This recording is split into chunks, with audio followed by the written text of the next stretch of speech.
सुधांशु त्रिवेदी एक press conference कर रहे हैं, सुनते हैं। लोकतांत्रिक ढंग से अगर किसी पार्टी के दो ही प्रधानमंत्री चुन के आए, जो जनता के सामने हमने रखा ये प्रधानमंत्री होना चाहिए और जनता ने चुन के कहा यही प्रधानमंत्री होना चाहिए, एक श्री अटल बिहारी वाजपेयी और एक श्री नरेंद्र मोदी। क्या बात करते हैं।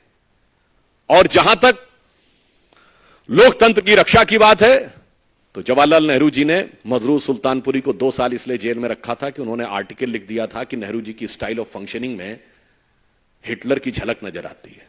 और आज हिटलर की मौत कितने क्या क्या बोला जाए, कब्र खुदेगी, कुत्ते की मौत जैसे शब्द बोलकर जलवाए जलाल से जलवा अफरोज हो रहे हैं और कह रहे हैं लोकतंत्र नहीं है।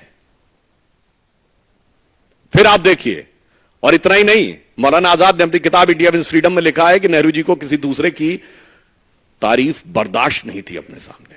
ये वो 40 पेज हैं जो उन्होंने कहा था कि उनकी मृत्यु के 30 साल बाद प्रकाशित किए जाएं, जो 1988 में प्रकाशित हुए थे। आइए साहब, राजीव गांधी जी के जमाने में एक अखबार उनके खिलाफ लिख रहा था तो उसके ऊपर इनकम टैक्स का छापा और बिजली काट दी गई थी। और आज की युवा पीढ़ी को याद रखना चाहिए, राजीव गांधी जी के जमाने में एक पोस्ट एंड टेलीग्राफ एक्ट आया था जिसमें सरकार को यह अधिकार दिया गया था कि वो जिसकी चाहे चिट्ठी खोलकर पढ़ सकती और आपत्तिजनक बात लिखे तो कार्रवाई भी हो सकती। जैसे आप कल्पना करिए कि सरकार आज आपके सारे कम्युनिकेशन पढ़े और पढ़कर केवल उसी के आधार पर कार्रवाई कर सके। वो तो ज्ञानी जैल सिंह जी ने उसे पास नहीं होने दिया था।